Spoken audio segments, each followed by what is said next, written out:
되고 말았습니다.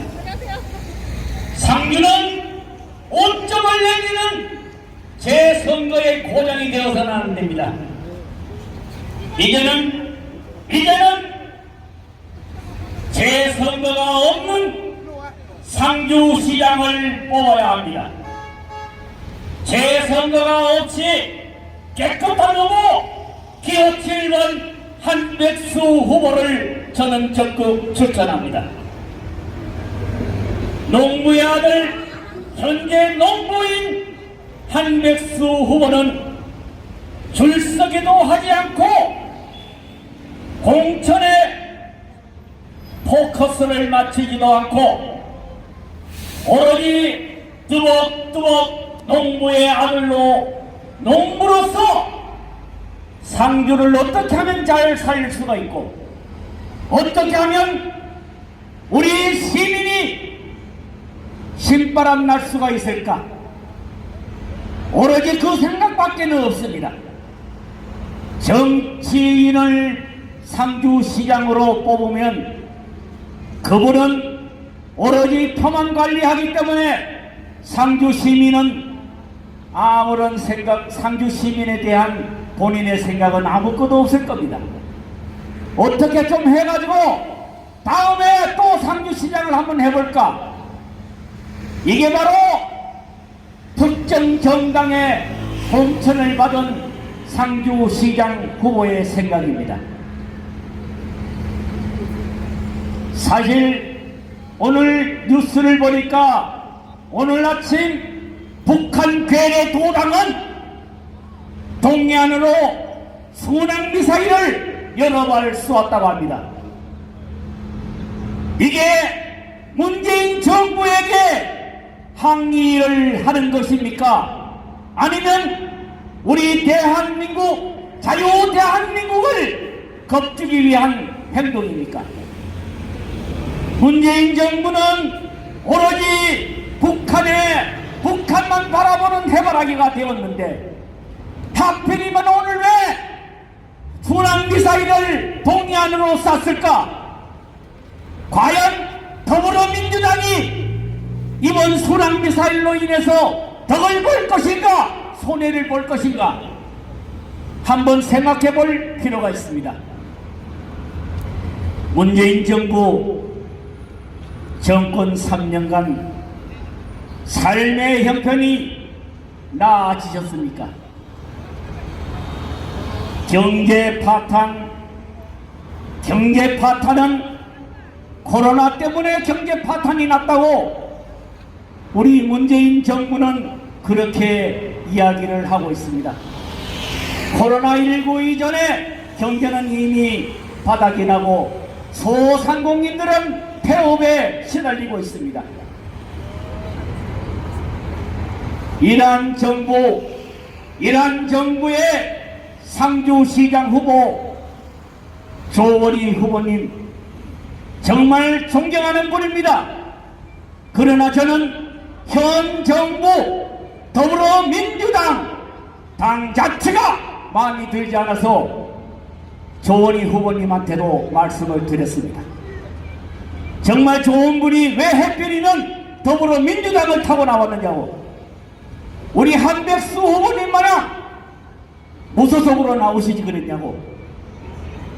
우리 한백수 후보님은 무소속으로 나오니까 제가 찬조 연설을 하러 일부러 왔습니다. 무소속 후보 기호 7번 한백수 후보의 생각 하나하나에 저는 솔직하게 반해버렸습니다. 이렇게 아직도 때묻지 않는 후보가 있나? 정치의 정자도 모르는 양반이 상주시장에 나온다니까 제가 도로 왔습니다. 저는 옛 한나라당 중앙당 연설원으로 있었습니다. 그러나 지금은 당을 다 걷어치우고 오로지 시골에서 귀촌해서 살고 있는 귀촌인입니다. 우리 상주의 귀농 귀촌인들이 정말로 떼거지로 몰려와서 살 수 있는 곳을 만들어달라고 한백수 후보에게 요구했습니다. 귀농 귀촌을 하면 무엇합니까? 다시 살 곳이 여기에서 수익이 나지 않으니까 다시 대도시로 가버리고 맙니다. 모여드는 곳, 정말 살만하는 상주다운 상주를 만들어 달라고 제가 요구를 했습니다. 정치인 같으면 귀담아 듣지 않겠죠. 귀농인의 표가 몇 표나 된다고 그런 소리 하고 있느냐고. 정치인들은 오로지 사람이 숫자로만 보이는 것입니다. 무소속 기호 7번 한백수 후보는 사람이 사람으로 보이고 사람이 존경스럽고 그분을 받들고 싶고 그분의 이야기를 들어주고 싶은 것이 기호 7번 한백수 후보의 마음입니다. 여러분, 이러한 사람을 이번에 상주시장으로 뽑아주시면 정말로 상주시장이라는 타이틀보다는 상주의 대표 일꾼 한백수로 만들 수가 있습니다. 존경하고 사랑하는 우리 상주시민 여러분, 전국의 지자체장이 더불어민주당의 당적을 갖고 있는 지자체장이 90%나 됩니다. 이 90%를 자리 잡고 있는 지자체장님들, 과연 대한민국 경제가 잘 살아나고 있다고 생각하십니까? 이번만큼은 더불어민주당 상주시장 후보자님 양보해 주십시오. 기호 7번 한백수 후보님에게 양보하십시오. 상주다운 상주, 건강한 상주를 만들 수 있는 무소속 후보가 상주의 새 역사를 만들고 싶습니다. 존경하고 사랑하는 상주 시민 여러분, 민주당만 욕하면 그러면 미래통합당은 잘했나? 미래통합당, 민주당이 지난 연말에 선거법, 예산안, 공수처법 손 한 번 써보지 못하고 민주당 뜻대로 다 처리되고 말았습니다. 그러한 정당 미래통합당 후보 기호 2번 강영석 후보님 사진을 찍은 것을 보고 더불어민주당 경북도당에서 문제를 제기했었는데 이것이 민주당에서 제기한 내용이 과연 어떻게 진행되고 있습니까? 선거법 위반인지, 선거법 위반이면 강영석 후보를 뽑으면 또 재선거를 해야 된단 말입니까? 왜 더불어민주당에서는 강영석 후보에게 강하게 말하지 못합니까? 같은 고향 사람이기 때문에 못합니까? 밝힐 거는 밝히고 덮어줄 거는 덮어주고 네거티브 선거를 하고자 하는 것은 아닙니다. 노유재가 걸렸습니다. 상주시장 재보궐선거가 또 하게 될까봐 저는 걱정이 됩니다. 그래서 깨끗한 후보를 뽑아야만이 재선거가 없는 상주, 지금 당선이 된다 하더라도 2년 임기지 않습니까? 2년 후에 다시 상주시장을 뽑아야 하는데 그 전에 뭔 일이 날까봐 제가 두려운 것입니다. 그래서 오늘 아침에 이 자리에서 기호 2번 강영석 후보에게 물었습니다.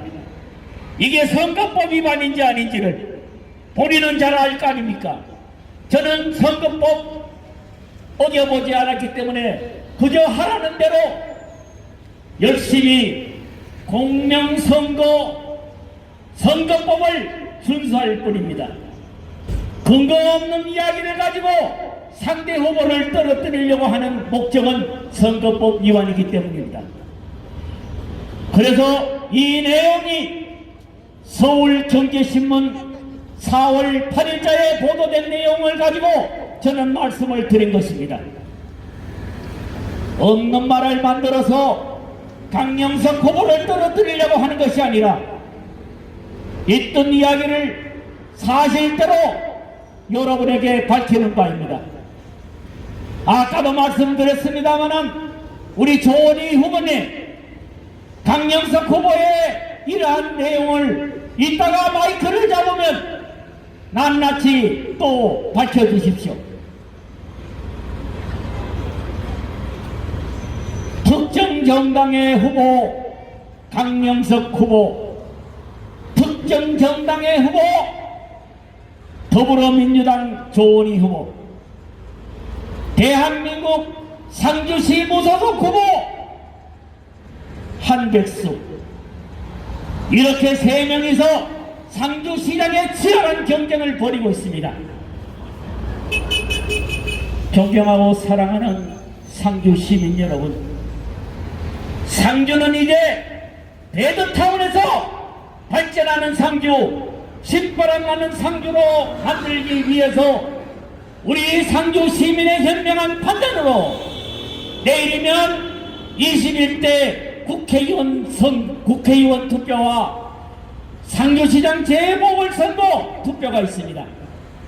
우리 국민의 주권 한 표 한 표를 행사하셔서 여러분들의 손으로 상주시장, 깨끗한 시장 기호 7번 한백수 후보를 선택해 주실 것을 간절히 소망하는 바입니다.